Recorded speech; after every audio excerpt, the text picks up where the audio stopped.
Ce soir-là, elle et son mari étaient invités chez la mère de Muriel, qui habitait non loin de là, quelques bâtiments dans un quartier. Muriel se sentait pas de partir chez sa mère.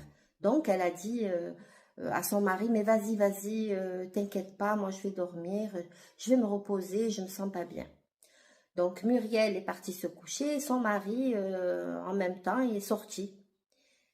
Muriel, à peine endormie, a entendu des espèces de carillons, a vu des lumières, me dit-elle, des lumières qui tourbillonnaient, et ce son de carillons entêtants.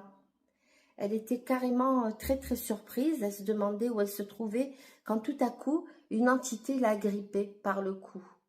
Elle a grippé son corps spirituel, parce qu'elle se voyait en dehors de son corps à ce moment-là.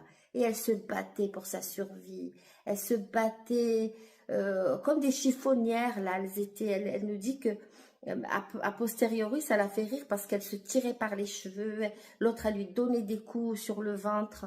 Muriel avait très très peur pour la santé de son bébé et elle avait peur de mourir. Donc, ce qu'elle a fait, c'est qu'elle a invoqué Dieu, supplié d'avoir de l'aide. Et tout à coup, elle a vu un ange arriver et qui a mis fin à ce combat mortel. Pendant ce temps où je vous ai raconté tout ce qui se passait, pendant ce temps, le mari était revenu.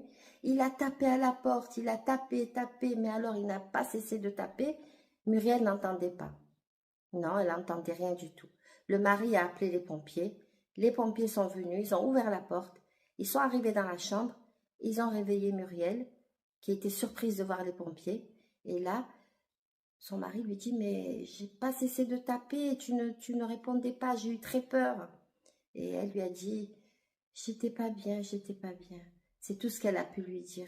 Elle lui racontera ça, cette anecdote, en fait, quelques mois plus tard, parce qu'elle était vraiment choquée, choquée. Les jours suivants, elle a eu peur pour son bébé. Elle n'était vraiment pas bien. Mais petit à petit, elle a oublié tout cela. Voilà, c'était l'histoire que Muriel m'a confiée. Dites-moi si cette histoire vous a plu, si vous avez déjà eu des attaques démoniaques ou pas. Et lâchez un pouce et abonnez-vous si ces histoires vous plaisent.